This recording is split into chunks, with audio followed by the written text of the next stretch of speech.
Hello, my wonderful, beautiful friends, guys. Welcome back to r/EntitledPeople, where people truly believe they can do what they want, when they want, and nobody else matters. And in today's episode, it's all about over-the-top entitled parents, guys, who crossed the line. And one OP tells the story about the time her parents stalked her over a boy, guys, and it gets wild. I hope you enjoy the stories today. Don't shake your heads too hard. And as always, you can send or link your post to this email right here. Let's dive in.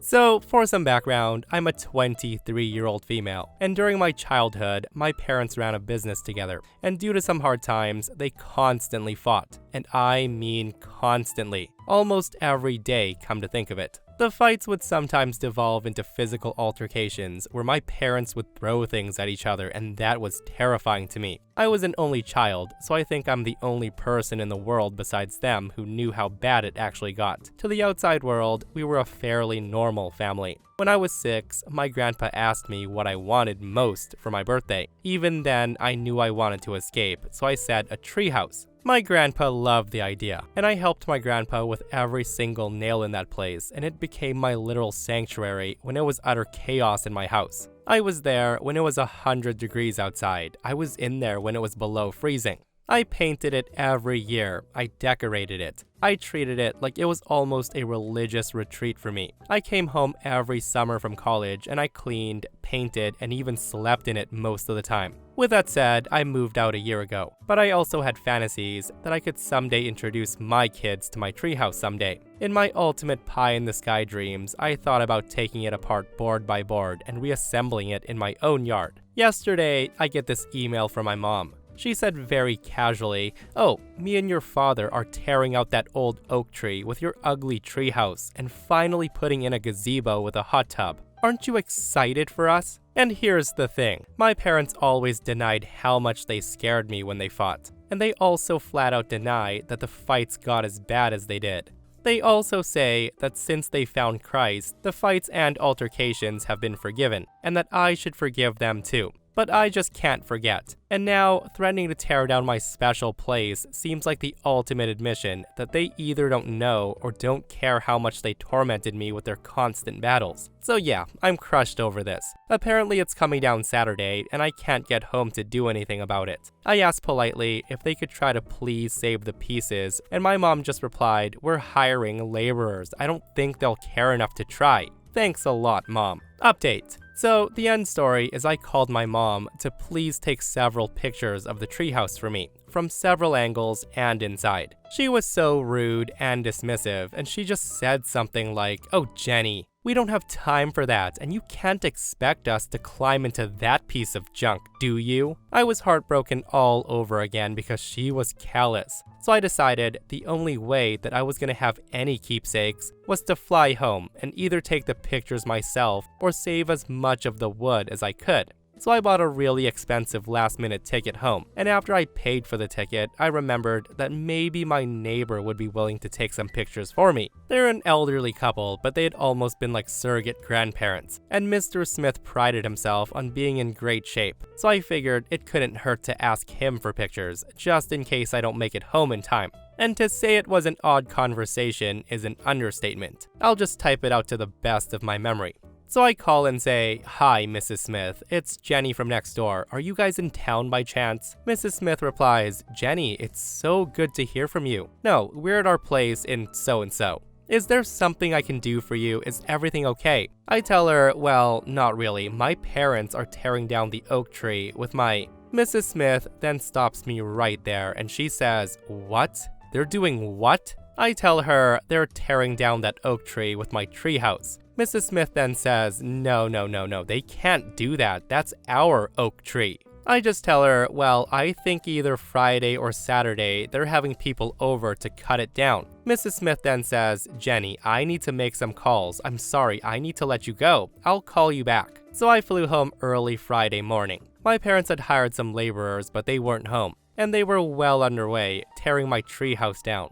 I just approached them and I asked if I could pay them to set the boards and metal parts aside and to not throw them in the dumpster they brought. They agreed. I was able to save almost all the wood in a very neat pile. I even tried to number everything, so if I ever get to rebuild it someday, I know what goes together. It wasn't ideal, but I feel fortunate that I did get to save most everything. I'd say at maybe 6 p.m., my parents finally showed up, and they were as mad as I've ever seen them. They weren't even happy to see me. Well, it turns out my neighbors had their lawyer issue an injunction against tearing the tree down, and I can't even begin to say how angry my parents were. They didn't even really speak to me to tell me what's going on, so I called Mr. and Mrs. Smith back. It took until Saturday, but finally they called, and they told me that basically there had been a surveying mistake when my parents had built their house in the 80s, and the tree had actually been on the Smiths' property the whole time. They told me they had always had an uneasy peace with my parents over the air, and they had never minded having a treehouse in the tree, but chopping it down was crossing a major line. They said the tree gave them great shade in the summer mornings, and they could not imagine tearing it down for any reason. They then asked me what my parents' reasons were, and I told them about the gazebo, and he literally starts laughing that my parents had the nerve to knowingly build a gazebo on their property.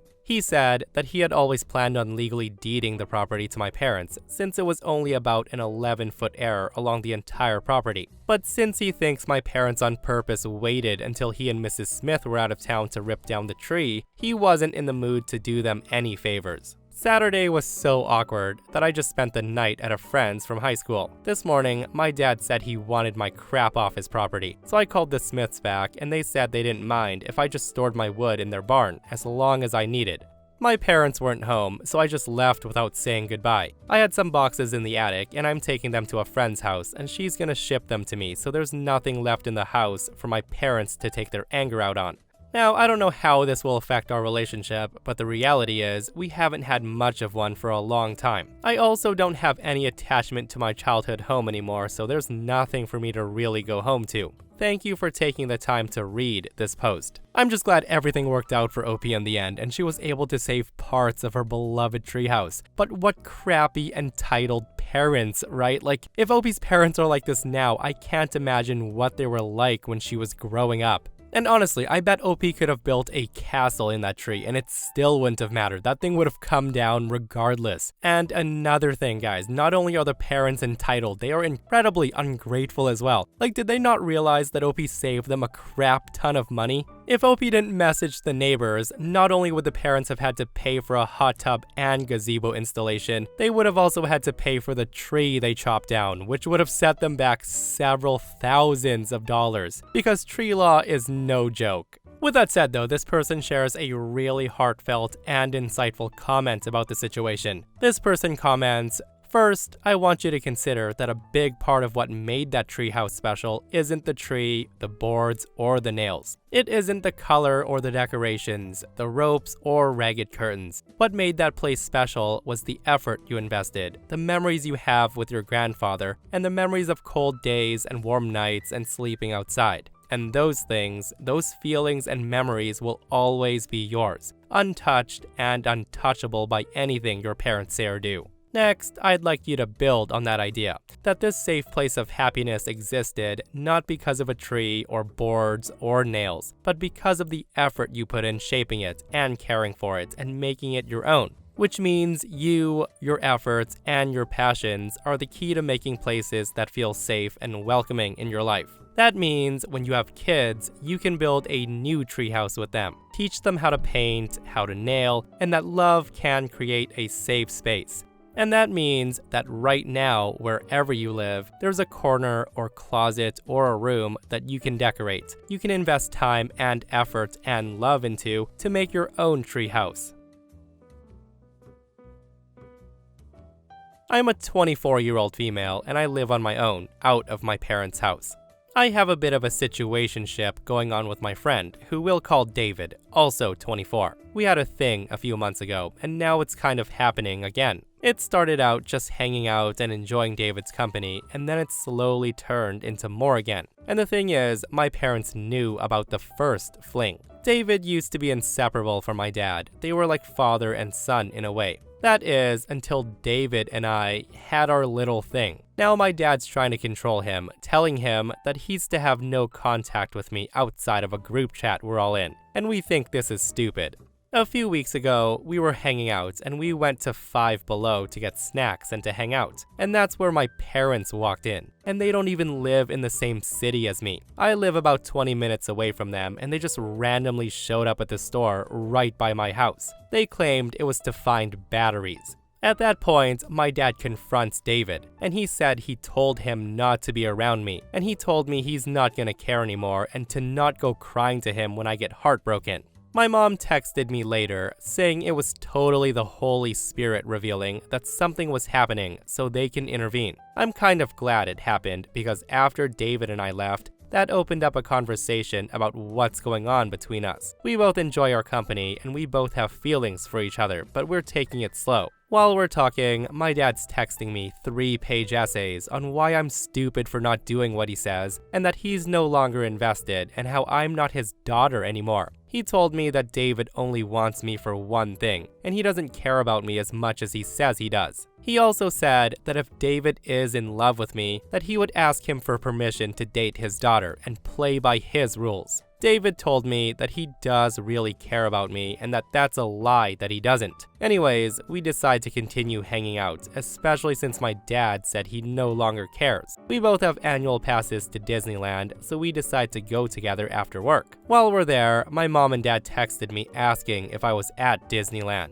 I just ignored their text. We were there till closing, and as we're walking out, my dad just walks up to us with a Starbucks bag, and he asked to talk. David just kept walking and said no. Me, of course, wanting to keep the peace, begged David to stay, and he said no again. I told him that I'm his ride, and he said he would just get an Uber. And I told him no, so I just left my parents there and left. I cried in the car, and David told me it's not my fault. While I was in the car, I texted mom asking how she knew I was there. My mom replied, "God is watching. God is always watching." I again asked how she knew, and she said she'd meet me at my house and tell me. I just said no. I told her, "You will not meet me at my house. That's weird, Mom. And how did you know I was at Disneyland?" She then stopped messaging me, and that's when my dad messages me this. He said, "If you want to know how we knew you were there, you can talk to us in person. We brought peace, and we tried to be loving, even though I knew David was doing stuff he said he wouldn't do.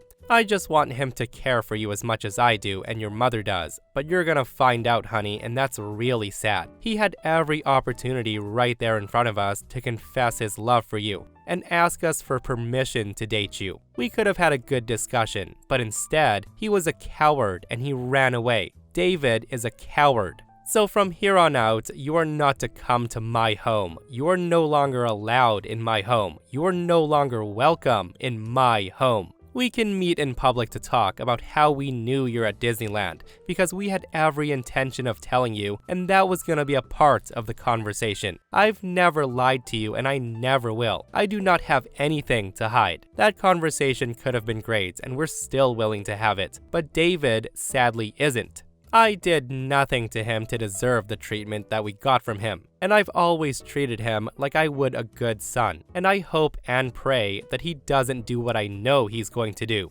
Wolves come into sheep, and they separate the sheep from the flock, and then they devour the sheep. But the good shepherd will protect you, and if David ever was a sheep, he'll listen to the voice of God, the people that loved him and cherish him. I love you, and I wish nothing but the best for you. If you ever want to talk, we're willing to talk to you about anything you want to know. So that was the long text, and I responded with, "Dad, I don't expect him to be in love with me. That's way too soon. And if you don't want to hide the truth, just explain how you knew I was there. I will not be meeting in person for a conversation that can be had over text." He then responds with a long paragraph that says, "Then don't meet with me. That's how it's gonna come out because you need to see my demeanor and everything. And shame on you guys for trying to point the finger back at us. You guys are the ones that aren't doing right and hiding." Literally every box that was checked for you to like David was erased by David. All the things that you liked about him are now gone, and it was by David's own hand. From now on, you do whatever you want. I'm cutting this pain off. I mean it. Don't come by my house because you disobeyed us. You're gonna have to learn the hard way again. The only difference is, now your mother and I are numb and we don't feel anything. God will show the truth, but I wanted to make sure you weren't hurt in the process." So that's what he sent, and honestly, I don't care if I don't meet with them or not. I can't handle the helicopter parenting anymore. I feel that anytime I've ever brought a boy around, my dad has to place himself in the middle, forcing the guy out. They have to control every aspect of my life, and the guys they have been okay with in the past end up not working out, because of my fear that if my dad can control him, now my whole future will still be controlled by him. If I don't do it their way, then I'm doing wrong. I really like David, and he likes me. I'm 24 years old, and for once, I have a guy that doesn't run away from me because of my entitled, crazy, super involved parents. I don't know what to do. What I am concerned about is how my parents followed me there and why. Mainly it's my dad about the relationship thing. He wants it heavily chaperoned. Like, the way that he wants is the first 3 dates have to be double dates with my parents. He also enforces no kissing, and he gets very personal with the guy, asking him questions like if he's still a virgin or not, and asking him what his intentions are with me. He'll basically tell the guy what to do in the relationship, and if the guy doesn't, then he's a coward and he's not good enough for me. And here's the thing, I did let my dad have it his way once, and the other guy at the time was really nice. After we got the green light to date, I realized, wow, I don't like this guy. So I wanted to end it, and I did end it. But for years after I ended it, my dad would tell me that I need to bite the bullet and to settle for that guy. My dad just kept bringing up how great the guy was, and he said he liked him because the guy respected him and obeyed him. And he only liked that guy because he could control him and in turn control me. And if I don't do it his way, I'm called horrible names and I'm cut off. It's something I've dealt with my whole life. Yeah, that is some insane helicopter parenting going on. Like wanting to control her to the point of stalking her and waiting who knows how long in front of Disneyland to confront her. That is absolutely wild, guys. And of course, with a post this absurd, people had a lot of questions and comments regarding the situation. This person comments, "You should check your car for a tracking device. If they have keys to your place, change the locks. There is something very wrong with them. This level of stalking and harassment is concerning." Adding in to the religious aspect of it, they sound unhinged. OP responds, "This all happened last night, so I'm gonna be spending the day looking for anything like that. They don't have the keys to my place, thankfully." Update. So I texted my dad and I told him that I'd be willing to talk within the next few days. He then told me that I need to find a new cell phone provider. And this is the last bill I have connected with my folks. They pay for it in their account and I just pay them back for my line every month. I think that cancels out them tracking me via phone provider. I've also looked for any AirTags and I couldn't find anything. My dad still refuses to tell me how he tracked me unless I meet with him, my mother, and our pastor at the church. Now, I've known this church for 16 years. My pastor has always stuck up for me when I needed him. My dad is the uber religious person. My pastors always put him in his place, and just to clarify that aspect a bit more, it's people I trust to look out for my well-being. Update number 2. So I met with them today, and my pastor and his wife had my back 100%, and my dad told me how they found me. I guess I was still sharing my location with him on my phone through messages. My dad said that God revealed that he still had my location. So with that, my parents then drove to my house to see if my car was there. They saw that David's car was there as we carpooled to Disneyland, and they waited outside Disneyland until we left. I just told him that's frickin' weird and that makes me uncomfortable. They said they did it out of love because they were concerned. Basically, my pastor and his wife are behind my back 100% regarding dating who I want. They told my parents it's totally up to me, who I want to be with, and not letting my parents decide. They said that I should get to decide if I like the guy first, one-on-one, and then bring him to meet my parents. It's a little different because we've all known David for years, but I still have the right to decide when my parents will be involved. And hearing that, my dad did not like this. He said he would leave the church and he would block me on all of his social medias. He then screamed at me in front of the pastor and his wife, saying he can't wait for my heart to get broken. And the whole time, he was trashing David. He also called me a few names that were extremely hurtful. The conversation then ended with my dad claiming he wants to go no contact. which I'm sure he won't follow through on. Now this does suck because I love my parents, but in my dad's eyes, if he can't have full control over this aspect, I don't get him at all. And that's probably how it's gonna be for a while. Thank you for reading my post. So yeah, the post ends right there, guys, and I hope everything is going well for OP. And seriously, I just want to say that when pastors think you're out of line, maybe you are out of line, Dad. Maybe it's time to rethink a few things here. And honestly, in situations like this, the only way for OP, who's 24 years old, to be able to live her own life, relationships-wise, and to be with the person she wants to be with and have the privacy she wants, going no contact is the only way, because I don't see the guy waking up and realizing anytime soon that what he's doing is totally the wrong way of going about it. But let me know what you guys think though, and what would you do if you were in OP's shoes? And that, my friends, brings us to another end of our /entitled people. Guys, I hope you enjoyed today's stories. If you did, hit that thumbs up. And if you're not subscribed, consider subscribing so you don't miss these crazy stories. And if you missed the last episode on the channel, it's an r/I don't work here lady episode, where a smug, entitled Karen destroys her career and the career of 6 others by using the line, "Do you know who I am?" It's such a wild story, so go check it out if you haven't. And myself and Stevie Boy will see you guys in the next one. We love you.